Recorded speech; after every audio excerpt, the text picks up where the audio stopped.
Where a Great People Moved. These acts of murder were intended to frighten our nation into chaos and retreat, but they have failed. Our country is strong. A great people has been moved to defend a great nation. President George W. Bush, September 11, 2001. The despicable and heinous attack of September 11, 2001 changed us in ways for which we were unprepared, forcibly moving us from our September 10th existence to that September 11th reality. Unbeknownst to the passengers and crew members on United 93, when they stepped on that flight, they took on a fight. And as the plane lifted off the runway and went wheels up, they flew into history. A mere 20 minutes flying time from Washington, D.C., the passengers' assault on the flight deck was so effective, the terrorist pilot terminated his mission.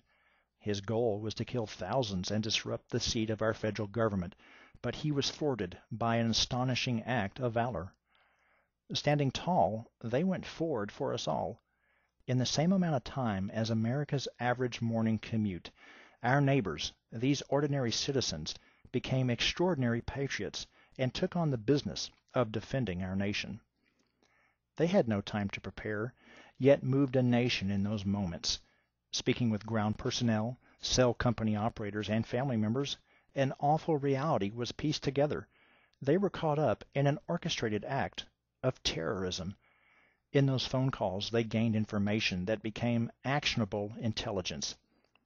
Charging down the aisle, these courageous men and women took the first steps in the war that was delivered to us, reminding us that courage overcomes cowardice every time.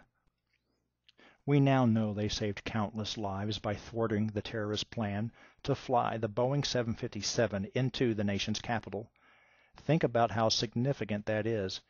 Not to minimize the destruction at the World Trade Center or the Pentagon and all the souls that were lost, but contemplate what the effect would have been if this aircraft, a missile in the hands of the terrorist, was delivered to the Capitol instead of the reclaimed strip mine.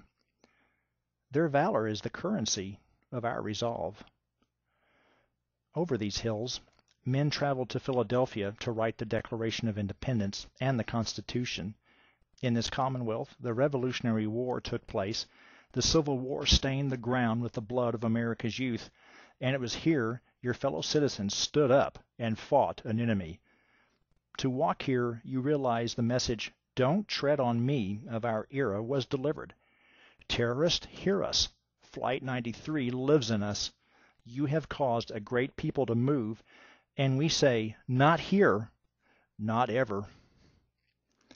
In the early evening of that longest day, President George Bush reminded us that we are the brightest beacon for freedom and opportunity, and that was why we were attacked.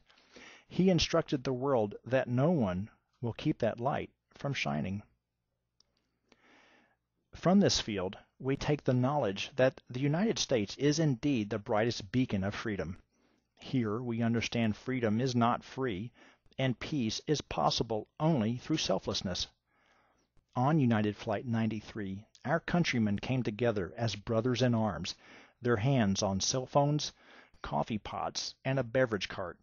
United, they turned back a foe, most of them probably understanding their actions would not save their lives, but would be a victorious stroke against what was being painted on the canvas of our lives that day, a struggle between good and evil. The result is a masterpiece of courage. We must always have a seat on Flight 93.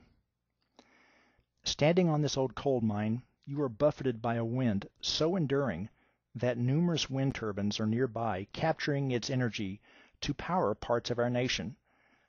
Stand just so, and perhaps you'll hear these winds of change whisper, "Our light shines on."